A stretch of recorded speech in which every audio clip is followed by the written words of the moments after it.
दोस्तों नमस्कार। आज बहुत महत्वपूर्ण अपडेट जो लगातार उत्तर प्रदेश के शिक्षा मित्रों में एक भ्रम फैला दिया गया कि कल 9 जनवरी को जो कोर्ट में सुनवाई हुई कि शिक्षा मित्रों का केस डिसमिस कर दिया गया। मित्रों, डिसमिस नहीं किया गया है, डिस्पोज किया गया है। आप इसको पूरी जानकारी जो क्या क्या कोर्ट के अंदर सवाल शिक्षा मित्रों की तरफ से किए गए, कोर्ट ने क्या कहा है, वो सारी जानकारी हम आपको इस वीडियो में हम बता रहे हैं। आप इसे अंत तक सुनिए, पूरी जानकारी सुनिए और प्रत्येक शिक्षा मित्रों तक शेयर करिए। शुरू करते हैं कल क्या क्या हुआ। जैसे ही कोर्ट शुरू होती है, शिक्षा मित्रों का जो केस नंबर आइटम नंबर 12 पर था और समथिंग 11 बजे सुनवाई शुरू हुई। शिक्षा मित्रों के वकील ने पक्ष रखना शुरू किया। उन्होंने पहला प्रश्न रखा कि माय लॉर्ड, शिक्षा मित्रों के साथ जो आत्महत्याएं शिक्षा मित्रों ने की हैं, उन सब शिक्षा मित्रों को आर्थिक मदद दी जाए, पहला सवाल था। दूसरा सवाल उन्होंने किया कि 10 अगस्त 2017 का जो राजपत्र है, इन्हें गलत तरीके से हटाया गया है। 20 सितंबर 2017 का वह शासनादेश राजपत्र के अनुसार असंवैधानिक है।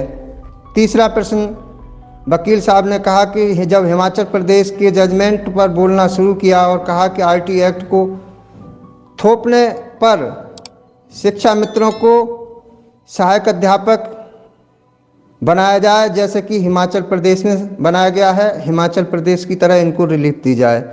फिर बात आई जो 2 भर्ती में शिक्षा मित्र भर्ती हुए हैं, तो वकील साहब ने बोला कि माय लॉर्ड, जब शिक्षा मित्र का समायोजन निरस्त हुआ उस समय 22,000 शिक्षा मित्र टेटी पास थे, जबकि 2 भर्तियों में तो 22,000 शिक्षा मित्र भी भर्ती नहीं हो सके। मात्र 17-18 हज़ार शिक्षा मित्र को लाभ मिला है, जबकि 22,000 पहले से ही टीटी पास थे। एनसीटी के नोटिफिकेशन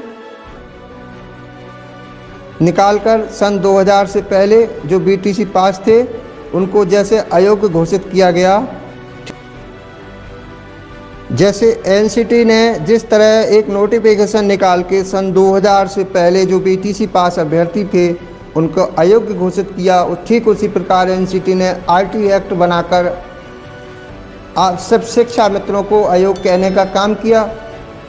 बस इतना ही बोल पाए थे वकील महोदय, तब तक जस्टिस संजीव खन्ना जी बीच में बोल पड़े और बोले, आपकी सारी बात बिल्कुल जो लिखी है ड्राफ्ट में वो सही है, हम स्वीकार करते हैं, जो मौतें हुई हैं उसे स्वीकार करते हैं, जो राजपत्र जारी हुआ है उसे स्वीकार करते हैं, और हम जानते हैं किसने क्या किया है। इसलिए हम आपको एक लिबर्टी दे रहे हैं कि आप इस सब बातों को पहले हाई कोर्ट में रखिए। इन सारी बातों को आप हाई कोर्ट के माध्यम से रखिए। अगर हाई कोर्ट जजमेंट को सरकार नहीं मानती है, अगर हाई कोर्ट से जो आपके पक्ष में जजमेंट आएगा उसको सरकार नहीं मानती है, फिर वकील साहब ने कहा कि आप हमें हाई कोर्ट ही भेज रहे हैं, तो इस आर्डर में 3 महीने में जजमेंट देने के लिए हाई कोर्ट को बॉन्ड कर दीजिए। जब वकील साहब ने शिक्षा मित्रों के पक्ष रखते हुए कहा कि सर, जब हाई कोर्ट भेज रहे हैं तो हाई कोर्ट में कम से कम 3 महीने का समय बाउंडेशन कर दीजिए जिसमें जजमेंट आ जाए। पता चला लंबा समय हाई कोर्ट में ही लग जाए तो फिर से और दिक्कत होगी।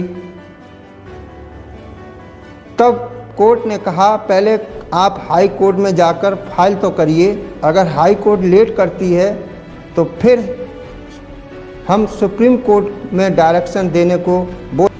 मित्रों, एक चीज़ तो साफ है कि आप जानते हैं शिक्षा मित्रों के साथ छल हुआ है, परंतु साहब जजमेंट इसको पलट देते तो शायद कितने जजमेंट ऐसे थे जो सरकार ने किए थे वो कोर्ट को पलटने पड़ते।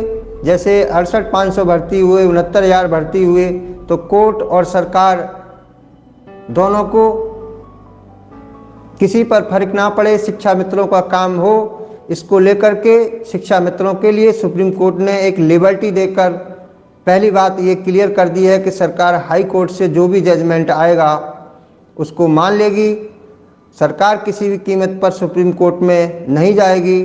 अगर हाई कोर्ट के कोई गलत फैसला दिया तो शिक्षा मित्र इसको लेकर के सुप्रीम कोर्ट जरूर जाएंगे और सुप्रीम कोर्ट उस हाई कोर्ट के फैसले को पलट देगी, क्योंकि शिक्षा मित्रों के साथ वास्तव में अन्याय हुआ है।